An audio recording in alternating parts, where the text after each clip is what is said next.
હમણાં થોડાક દિવસ પહેલા અમે છે ને એક વિડીયો મૂક્યો તો બરાબર, એમાં એવું કીધું હતું કે ભાઈ કોઈ ગરીબ મા બાપ હોય કે જેને દીકરી કે દીકરો ભણતા હોય અને એને ટૂંકમાં શું કે ગાડી ટૂંકમાં જાનમાં લઈ જવી હોય અને એને આગળ પૈસા ન હોય, કારણ કે તો જે નબળો સમય જોયો હોય ને એને ખબર હોય કે ભાઈ કેટલા વ્યૂ હો થાય બરાબર. મેં એ વિડીયો મૂક્યો ને તો એમાં એક પણ એવી મા બાપ કે એવો દીકરી કે એવા દીકરાનો ફોન ન આવ્યો કે પરેશભાઈ અમારે ગાડી લઈ જવી, પણ કેવા લોકોનો ફોન આવ્યો ખબર, 5 ગાડી હોય 6 ગાડી જાનમાં હોય ને મને એમ કે તમારી નવી ગાડી છે ને તો હણગારવી. હવે આવા લોકોને જે ગાડી 5 ગાડી લઈ જતા હોય તેમાંથી એક ગાડી હણગારી ન લેવાય, એવા લોકોને તમે શું કહેવા માંગો? તું શું કહે એવા લોકોને? માતાજીને સુખી રાખે. અરે ભાઈ એ ખરેખર જો એમાં એવું હતું બરાબર, હું એક વસ્તુ કહેતા ભૂલી ગયો તો મારી ગાડી હું આપી ફ્રીમાં બરાબર, હું નો ડાઉટ એમાં કોઈ શંકાનું સ્થાન નથી, ગાડી મારી, પેટ્રોલ મારું, ડીઝલ ટોટલી વસ્તુ મારી રહે, પણ શરત એક રહે છે કે જાનની અંદર ગાડી મારા એકની જ હોવી જોઈએ. હવે નેબડો માણા કેને કહેવાય, ગરીબ માણા કેને કહેવાય કે જેને હાવ અફોર્ડ ન કરી શકતો હોય, ગાડીનું કહી ન શકતો હોય,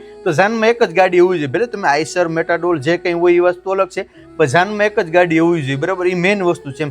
આ તો જાનમાં મારી ગાડી હણગારી ને પાછળ 5 ગાડીઓ હોય તો એ કંઈ વાત આપણે ગળે ઉતરતી નથી બરાબર. એટલે તમે ખાસ ધ્યાન રાખજો. તમે તારે મને ઇન્સ્ટાગ્રામમાં ડીએમ એટલે ડાયરેક્ટ મેસેજ, તમે મને ડાયરેક્ટ મેસેજ કરો ઇન્સ્ટાગ્રામમાં, હું મારી ગાડી લઈને આવી, પણ શરત એક જ રહેશે, જાનમાં મારે એક જ ગાડી હોવી જોઈએ. જો જાનમાં મારા એક સિવાય બીજી ગાડી પહે તો આપણી ગાડી વાસી ત્યાંથી રિટર્ન થઈ જાય. બાકી આવા લોકોને છે ને કમેન્ટ કરીને કહી દેજો કે 4-5 ગાડી હોય ને 6ઠી ગાડી મારી હણગારવી હોય, હું કહેવાનું માતાજી એને સુખી રાખે.